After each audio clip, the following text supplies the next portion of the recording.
Welcome to Evo Biz Devo with Isis Latham, your host, your hub for personal and professional growth since 2018. At Evo Biz Devo, we bring together entrepreneurs, business leaders, and change makers to spark ideas, share knowledge, and grow together. Stick with us as we explore fresh ways to expand networks, build resources, and create lasting impact. Let's get started. And I get the pleasure of welcoming a guest each week here. And this week, we're going to be speaking with Anneke Elmhirst. Anneke came to me as a guest of one of our members, and we just started having these great conversations. I enjoyed listening to the way you responded in our masterminds, what you brought to the group. And then I had a one-to-one with you. And I learned some great things about you. I learned that you grew up on Cape Cod in Massachusetts, and you were a strange, decidedly neurodivergent child. In college, you discovered a passion for working with autistic people and determined that that would be your life's work. You used to be a behavior analyst until you determined that the field no longer aligned with your ethical, moral standards. And you decided to pivot into coaching. Becoming polyamorous has been fundamental to your understanding of yourself and the creation of the beautiful community that you now get to engage in. And, I have to say, you taught me so much in our conversation. I took that information and I started to share it with other people.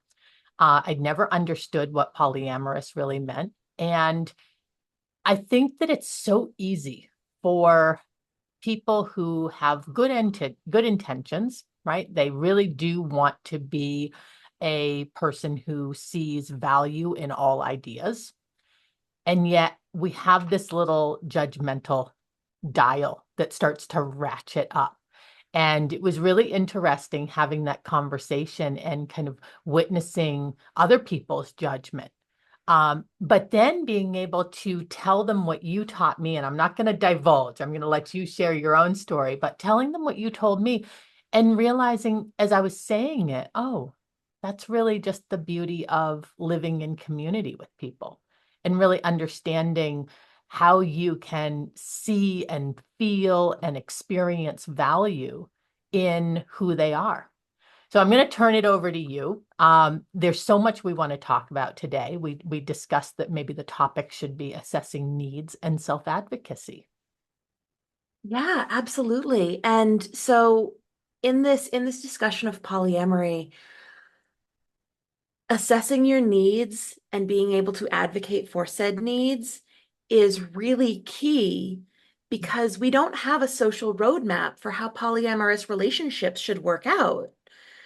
Um, in monogamous relationships, you have the relationship escalator.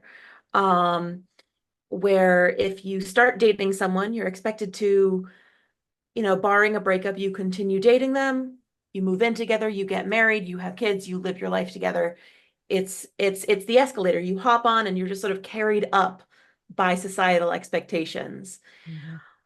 In polyamory, you can do that. You can find a person and get married and be dating other people as well.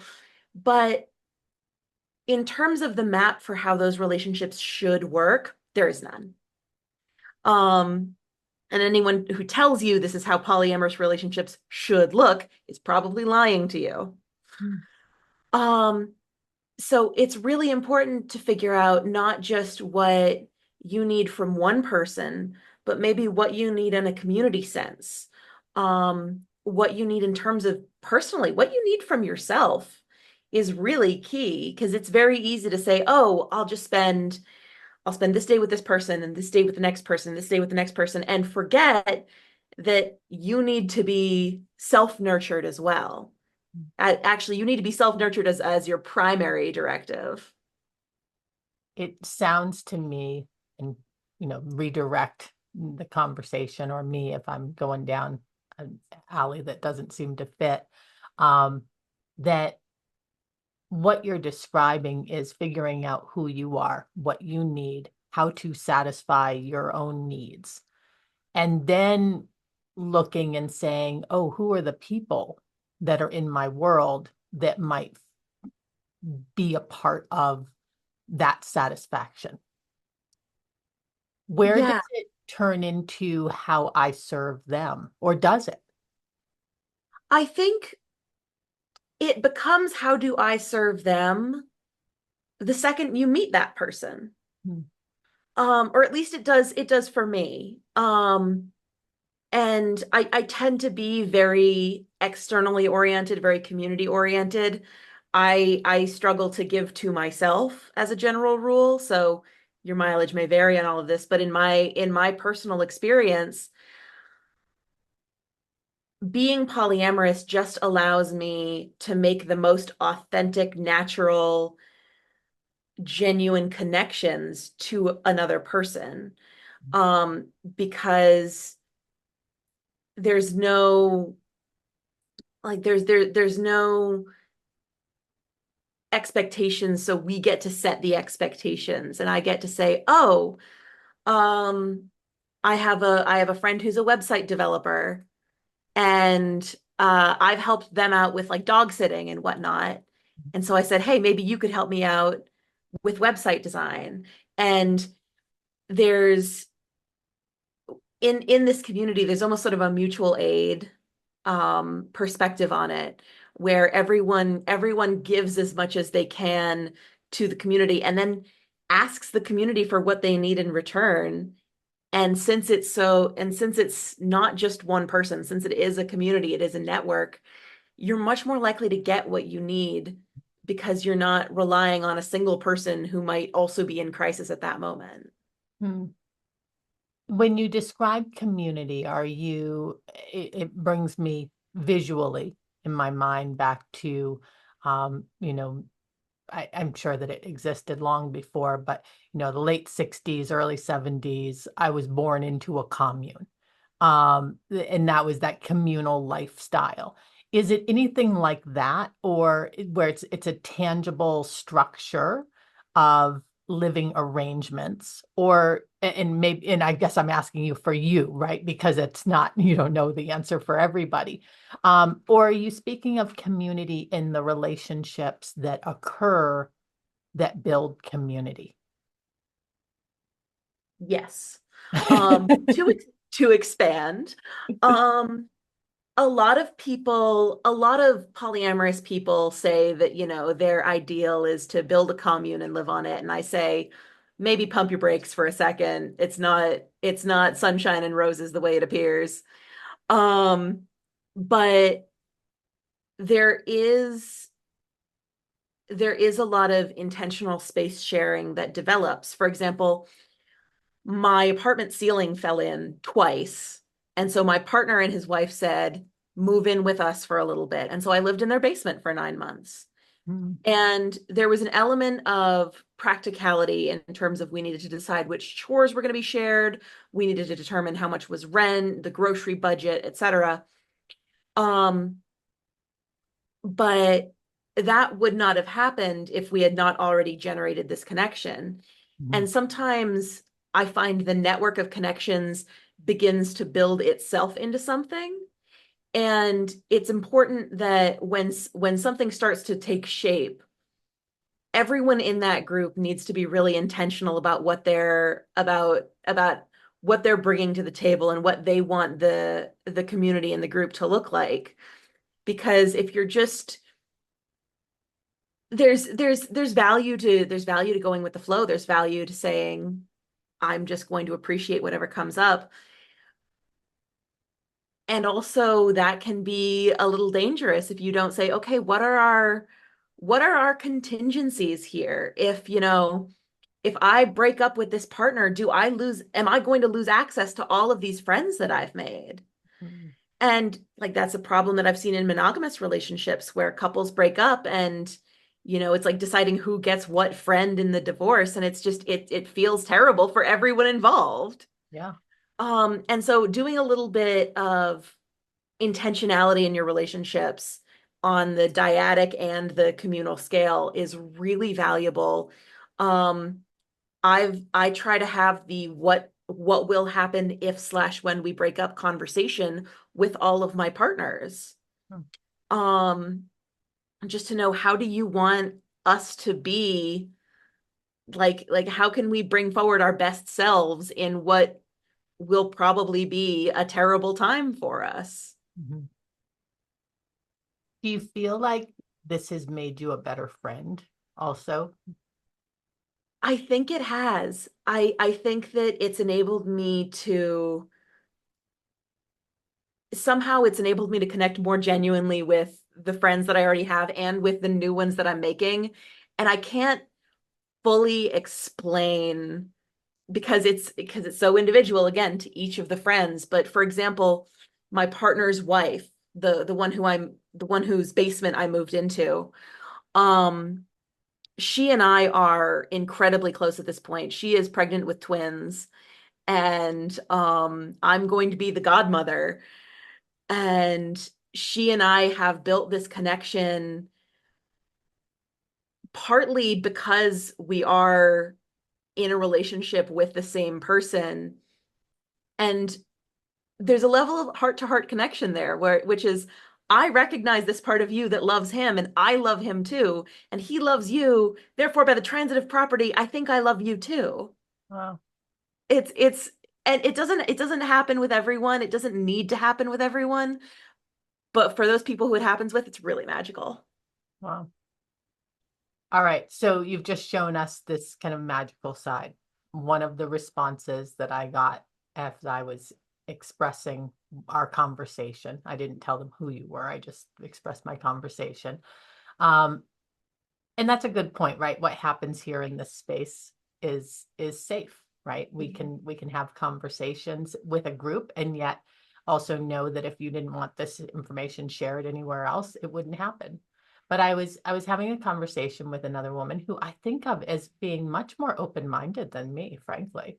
And she says, "Oh, so it's just an open relationship where you can screw whoever you want." I was like, "Whoa, okay."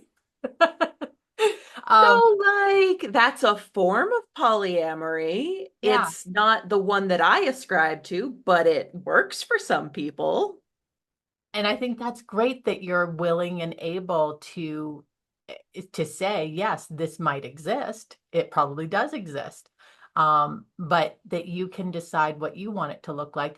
As you were talking, I was really thinking about how so much is assumed in relationships. Mhm. And what a lovely idea that you could, whether, no matter what your relationship is, I hope that people will take away from this conversation that we need to be having conversations, that we can't just leave it as like, I'm just going to go with the flow and everything will be all right. Well, it isn't, right? Eventually, boundaries get crossed, lines get crossed, her feelings get hurt, needs get unmet. But I was thinking about, 22 years old, getting married, having a baby, and none of these things were ever talked about. It was just, well, obviously, right? You're going to get married, you're going to have kids, but that's not everybody's path. That's not. And so it becomes like well, that's the norm. And if you don't do it, well, then what's your reason? What's wrong? Are Mhm. you unable to have children? Do you not like children? Right? Is your partner not supporting you? Right? All of those questions. And You have to opt out of the yes, system rather than opting in. yeah. And I never even questioned opting in. It just, it was just the way it's going to be. And I think so much of it you don't even understand until you're knee deep in it. I'm I'm I'm listening to this audiobook right now. It's the first just plain old novel that I've read in a long time. And obviously I'm having some internet connection issue right now, I guess. So be careful of what faces I make. Um, but and they're talking about, the ladder to success. And there's these two sisters and they both get married. Well, actually, they both go to college. One goes to the right college, one goes to the wrong college. And that struggle of, oh, I went to the wrong college. Now I've got to work three times as hard to overcome it. and then they get their beautiful Manhattan apartment and they get their job and all of these things. And then they get the kid and I think they got the husband first before most of that. But it was like they're so deep in it that they haven't even decided that that was what they wanted. It was just keeping up with the Joneses. And all of a sudden, they're experiencing the fallout of it. And as you're experiencing the fallout, you're like, wait, did I even want this in the first place? And then the other sister is like, took the opposite path, went to the right school, but then gave up her career so that she could raise a child. And she's totally unfulfilled. And you're going, oh, if they could have only like switched roles, they could have been much happier. What do you see happening in people right now that's causing them to explore alternatives, that's causing them to say, I'm going to opt in as opposed to I have to manually opt out of this life? I think we're starting to we're starting to see this sort of this globalization thanks to the internet in a lot of ways, where you see other people, you see other cultures, you see other ways of being outside your own little insular community. And it's dominoes. Once you start to question one thing, everything falls apart. And I mean that in a positive way. So for some people, it really shakes like the foundation of their upbringing and all sorts of things, and they have a bit of a crisis over it. But for other people, it's incredibly freeing. Like, you mean there is no script? There is no one telling me what to do? There is no moral imperative to get married and have children. Um, and I think that sort of going into the question of what do you truly want? I think a lot of wants are more general and universal than we really give them credit for. People want love, they want acceptance, they want to nurture and be nurtured. Um, and the thing is, we're handed these scripts. Again, we're handed these paths that say, oh, if you have a kid, you can nurture that kid, and when that kid grows up, they'll nurture you back. And that's relationships on easy mode. And then they get into it and they go, oh, this is not what I anticipated. This is not what is actually fulfilling to me. Um, and there's value in those experiences as well. There's value in saying, oh, I went to the wrong college. It might have been the wrong college for me. It might have been the wrong college for my career. But where can I find the value in that experience and transform it into the right thing for where I want to be? I guess what I'm really hearing is living intentionally. Mhm. How I feel like you probably talk to kids sometimes, right? Like under the age of 18. Yeah, are they drawn to you as a trusted person that they can have real conversations with? Yeah, when I worked as a behavior analyst, I worked primarily with kids on the spectrum, and I adored my clients, and they could tell, and they adored me right back for the most part. Yeah. What are the implications on for you if you have these open and honest conversations with young people? Do you ever get backlash from parents or other people professionally or personally? Oh, I try to keep well, again, when I was a behavior analyst, I kept my personal life very close to my chest. Yeah. And that was partly a safety thing, but in terms of talking with kids, I try to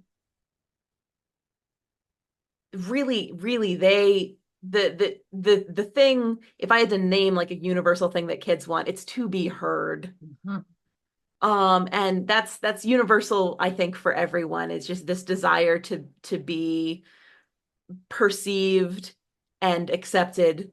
And again, for these kids on the spectrum, that's very rare. So I think that a lot of the sort of conversations that I had with kids were mostly me listening and reflecting back to them. Mhm. And then I would sort of give them approval is not the word I'm looking for. Appreciation, acknowledgement of where they were at in this moment. If their mom was being really difficult with them, and like I wouldn't go to them and say like, yeah, she's terrible, you shouldn't listen to her. I'd be like, hey, you did a really good job being patient with your mom. That did not look easy. Wow. And understanding that they're also having these big emotions, they're also having these struggles, they're learning to self-regulate, and knowing what you want to validate within them is really important. Knowing what you want to foster more of is the most important thing. Um, and you do that by connecting with them, by making them feel heard. Well, what a phenomenal statement to start to wrap this up on, knowing what you want to validate and foster in this generation. And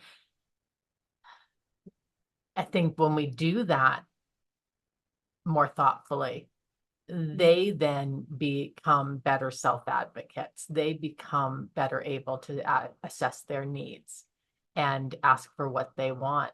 Um, One thought that came to me as I was listening to you speak about, I raise up children and so that they'll then take care of me idea is that it's this kind of antiquated reciprocity that you don't get a choice. And I remember so often thinking and knowing that I was not kind of the normal for it, but I was like, I don't owe you my love just because you're family. And I need to respect you. I don't have to respect your actions or your decisions. But I'm going to respect you because you're another person, but I don't owe you anything.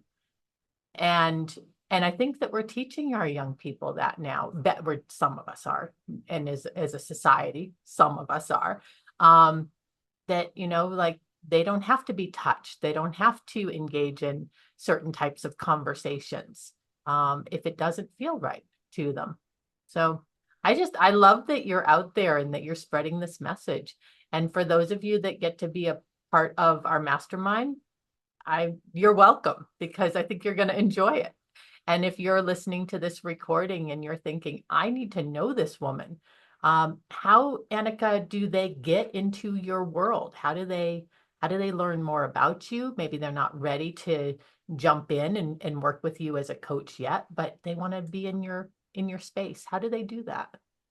Sure. My website is allforlovecoaching.com. And you can schedule a confidential consultation with me. No pressure in terms of like leading to coaching or whatnot. If you just want to stalk me in the personal realm, my Instagram is also All for Love Coaching. Many cat pictures abound on there. They are my children. Um, yeah, feel free to reach out in DMs or on my website in any form. I have other social medias listed on there as well. I am always down for a chat. That's awesome. Well, spend more time with people like Anneke, and you will become easier to relate to with the next generation. It's made me more thoughtful in how I approach new ideas. So thank you, Anneke. Thank you so much. All right. Well, over and out here, we appreciate you all being with us and more great guests coming to you next week. Thanks for watching. If you enjoyed this video, don't forget to like, subscribe, and turn on notifications so you never miss an episode. Want to be our next featured speaker? Click the link in the description to register, and let's stay connected. Follow me on all those social media platforms for financial tips to help you make your money work smarter while you build financial stability. Stay tuned for more and see you in the next one.